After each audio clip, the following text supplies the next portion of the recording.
So we are here in the second video about how to make money with the wisdom of the Kabbalah, and we spoke about this concept of luck. So instead of saying luck that have all kinds of different connotations, I'm going to use the Hebrew word that is Mazal. Okay, Mazal in Hebrew is what we will translate to be luck, but in Hebrew it have a little bit of a different connotation, different understanding. What is the word Mazal? So after we understand the meaning of the word, so then we can see how we can apply that and have more mazal in our life, more success in our life. Also physically, financially, and also for other means, whatever it is that you're looking for. So the word mazal is mem zal. Zal is like nozel, to come down, something that is in a higher place and is coming down, like a waterfall that is nozel, yeah? Or like you have a honey jar and you build it and it flows down. So this is nozel, yeah. So mazal and nozel is basically two words that are connected, and basically it's the same thing. So we see that the mazal is something that comes from above. Okay. Now, what does it mean that it comes from above? What does it mean above? What does it mean below? So, in the Kabbalah, we are looking on the reality as multiple dimensions that are working simultaneously, at the same time, and we ourselves, what we are experiencing is really the lower dimension of our existence. But there is higher dimensions. And those higher dimensions, this is what is affecting us in this lower dimension, which is the manifestation of all of those higher dimensions. So we want to understand this channel of flow, of success, of mazal, that comes down to the person. Okay, that's what we want to look into. Now, when we say the word mazal, it can refer to the fact that the person is receiving the abundance. It can refer to the way that the abundance comes down to the person, and it can refer to the source of the abundance that the flow starting from.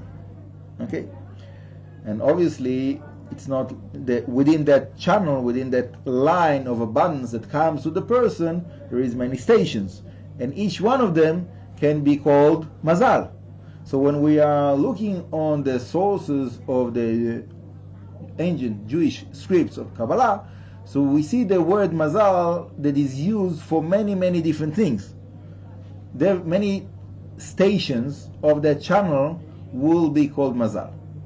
So how can we research what exactly is our channel that we are receiving the flow of abundance from the higher sources that comes to us? That's a big task. It's not a simple thing. Okay, but here I want to bring in a certain known factor that also in a non-Jewish world they speak about, which is the stars. Yeah, it's known. The wisdom of astrology is very, very ancient, goes back basically as far as we know the history of the humanity. And also in the Jewish tradition, there is a certain tradition that is related and speaks and explains the effect of the stars on the person. Okay, now it's very, very touchy. It's not so simple, because there is people that they made a mistake and they thought that the abundance starts from the stars, and therefore we should give the stars something. We should pray to those stars. We should offer offerings to those stars, and in that, those stars will give us the abundance that we want. Will give us the mazal, the success, the money that we want to have in our life. Now, obviously, according to the Torah, according to Judaism, this is not allowed. This is a big prohibition. This is called idol worshipping, and the name that is given generally to idol worshipping in the Jewish world is Ovdei Kochavim Mazalot, those people that are worshipping the stars and the Mazalot, which is the sources of the abundance. It means that the ancient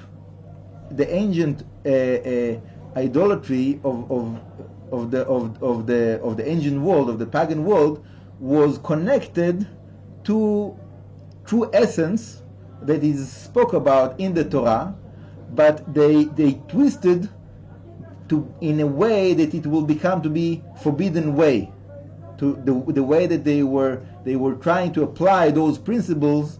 It was like breaking the rules of the game. And then instead of getting success, in the beginning they did get success, but in the long term, so God didn't allow that, and that what caused them to fall down and brought to their destruction. And that's the destruction of the big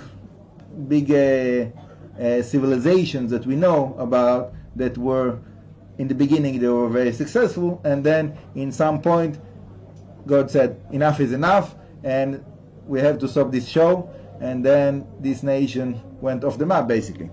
And it happened again and again through the Jewish history. We speak about few of those nations. The most famous one is Egypt, and but it's not only there. All of those different places that are described in the Jewish ancient scripts, we know that those things are happening there, and we want to learn how to apply those principles in the right way. Okay, that's the difference. We want to use those principles to learn this knowledge and to apply it in the way that it will give us the success not only in the temporal level, a success that will last, success that will take us further, that will be able to inherit it to our children's and our grandchildren's, something that will last with the help of Hashem forever. So Bezrat Hashem, we will continue with that in the next class. Thank you very much.